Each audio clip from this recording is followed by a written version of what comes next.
What's up, guys? So we're going to talk about, I got the gym to myself again, so this is awesome.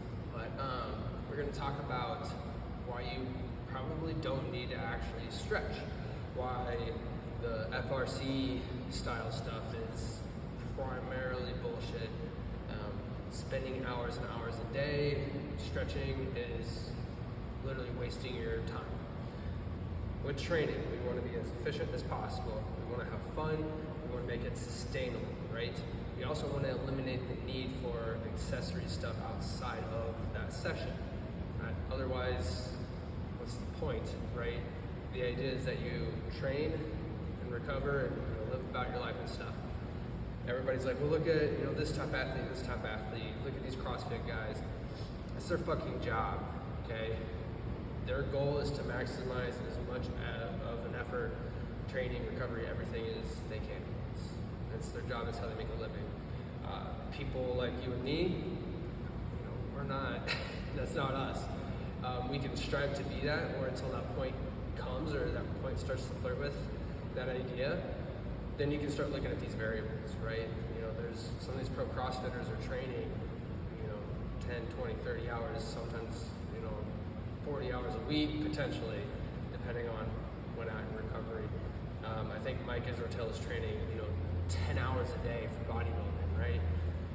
Granted, that's also part of his business and stuff, and, I digress, but those guys are top of the line, right? Let's bring it back. You need to make your sessions within your means, and that eliminates the need to be outside of that situation, or inside that situation. Also, you can double up. If you really are missing range of motion, people just make assumptions, right? So, like 4 years ago, it's like, dorsiflexion, I need more dorsiflexion. Yeah, hardly talk today.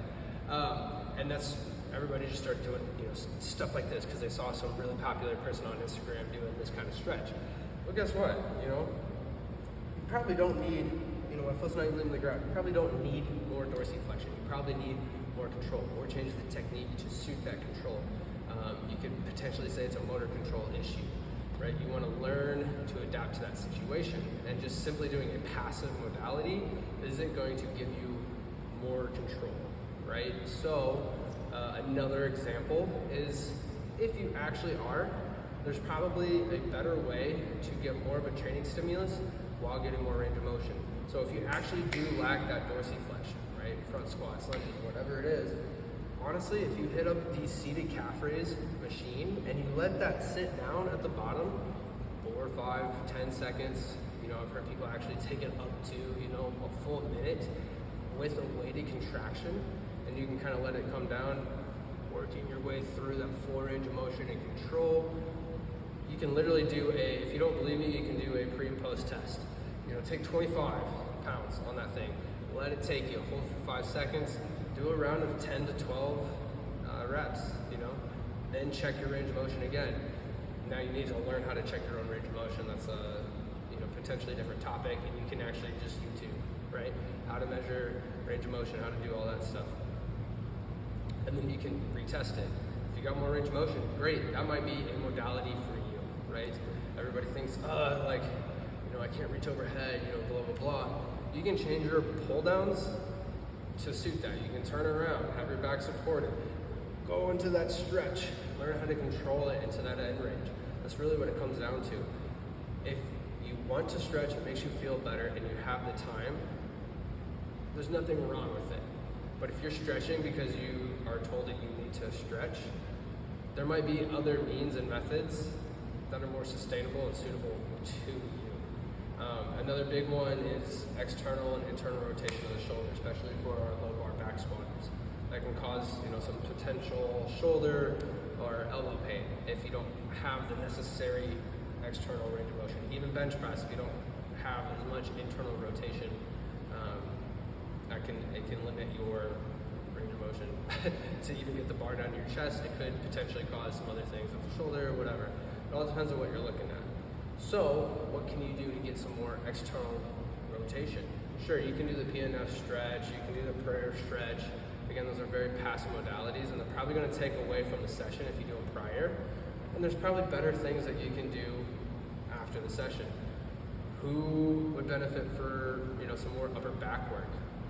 Pretty much every lifter, any power lifter.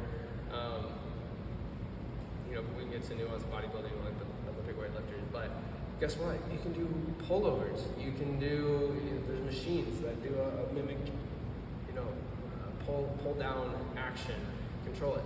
Go into that weighted stretch. There's this big thing with end range work for hypertrophy. There's something to it. There's a lot to it, actually. And that's probably going to be, guess what? A bigger bang for your buck. You get more range of motion, you get more hypertrophy, you improve that neurological connection.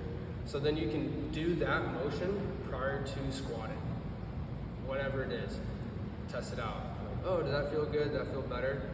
Even if you do the classic sleeper stretch or the opposite of that, grab a small dumbbell, 2.5 pounds, 5 pounds, and you can do a weighted contraction, and we can call it loaded mobility work. I think it's so fucking stupid that people are spending their time and money on these stretching apps, I guess you could call them, when it's probably just a waste of time, and you just need to choose your accessory work or your warm-up work a little differently. And that can be really nuanced because there's so much information out there, and it makes it hard for the general population, even professionals, to know, what should I do to address this? And really it comes down to looking at the individual. What can or can't you do motion-wise with good control? How does that lift look? Test one thing out prior to doing that lift, whatever it is. Say it's the external rotation for low bar squatting. Try something out, get back under the bar. That is the easiest way to figure out what you need to do, because that's going to give you live results, okay? Just doing a random stretching modality or doing the FRC where you're trying to, without any weight, and you're doing these hover things or whatever, and you're holding the end range for whatever with no weight, and there's nothing to take you into that direction, stupid. There's nothing to test because you're going to do that as a separate thing, or you're going to waste energy going into your session.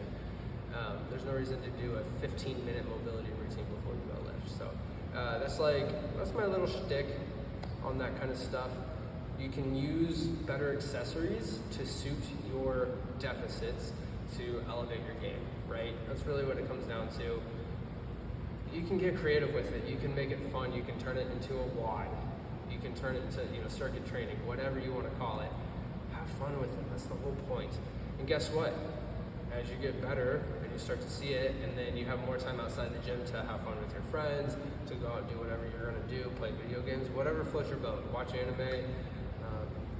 That is time better spent than trying to supplement the gym session, because the gym session is supposed to supplement your life, right? So that's my Cody talk for the day. Thanks, guys.